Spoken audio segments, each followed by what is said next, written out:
നമ്മളെ നാട്ടിൽ ചെല്ലുന്ന മാതിരി ദിക്റും ബൈത്തൊന്നും ഇവിടെ ഇല്ല. എന്തേ കാരണം? ഈ നാട് ശരിയില്ലാത്തോണ്ട് നാട്ടുകാർ ശരി.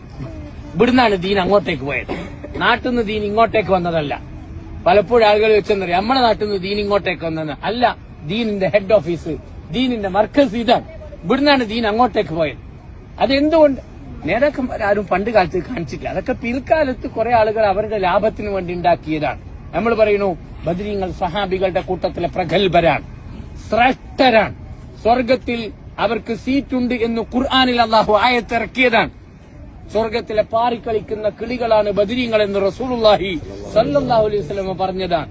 ബദരീങ്ങൾ ബാക്കിയുള്ള ആളുകൾ, മരിച്ചവർ ബാക്കിയുള്ള ആളുകൾ, എത്രയോ കൊല്ലം ജീവിച്ച ബദരീങ്ങളൊക്കെ ഉണ്ട്. ബദർ യുദ്ധത്തിൽ പങ്കെടുത്തവർ, അവർ ജീവിതകാലത്ത് തെറ്റ് ചെയ്താൽ പോലും അള്ളാഹു ശിക്ഷിക്കില്ല എന്ന് അള്ളാഹു അവർക്ക് ഓഫർ കൊടുത്തിട്ടുണ്ട്, ബദറിൽ പങ്കെടുത്തത് കൊണ്ട് മാത്രം.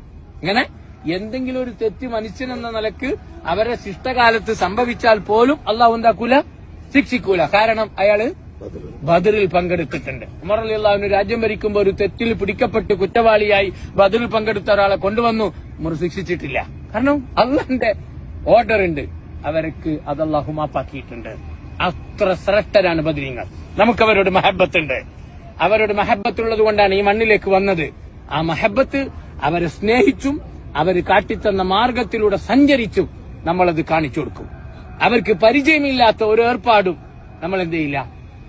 അവര് ഏറ്റവും വലിയ സ്നേഹം തരും. അവരിവിടെ കാത്തു സൂക്ഷിച്ച് അവരിവിടെ കുഴിച്ചുമൂട്ടിയ ഒരു ആദർശമുണ്ട്. ആ ആദർശത്തിന്റെ കൂടെയാണ് നമ്മള്. എന്താ, ഇവിടുന്ന് റസൂലുള്ള കൈയുയർത്തി വിളിച്ചില്ല ആ സങ്കടത്തിന്റെ സമയത്ത്?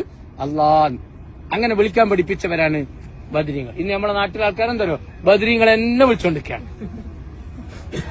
ഒന്ന് വൈദ്യുതി വീഴുമ്പോ കിയാ ബദരീങ്ങളെ വിളിക്കുന്ന ആളുകൾ നമ്മളെ നാട്ടിൽ എത്രയോ ആൾക്കാരുണ്ട്.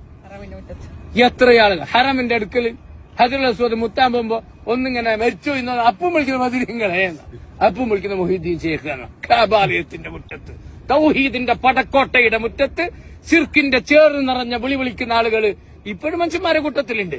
അവരോടൊക്കെ നമുക്ക് ഒന്നേ പറയാനുള്ളൂ, മഹബത്ത് സ്വർഗത്തിൽ ഇവർ അയൽവാസിയായി കിട്ടണം. ഇവർ കാട്ടിത്തന്ന ആദർശത്തിന്റെ കൂടെ നിൽക്കണം. അതേത് ആദർശം? പ്രതിസന്ധി വരുമ്പോ ആകാശത്തേക്ക് കൈ ഉയർത്തുന്ന ആദർശം. അതാണ് സഹാബത്തിന്റെ ബദരീങ്ങൾ ആദർശം. ബദരീങ്ങളുടെ നേതാവ് ഈ മണ്ണിൽ കാണിച്ചു തന്നതും അവർക്ക് വിജയം കിട്ടിയതും ആ ആദർശത്തിന്റെ പേരിലാണ്. അള്ളാഹു കാര്യങ്ങൾ മനസ്സിലാക്കാൻ അള്ളാഹു നമുക്ക് നല്ല തൗഫീഖിനെ പ്രദാനം ചെയ്യുമാറാവട്ടെ.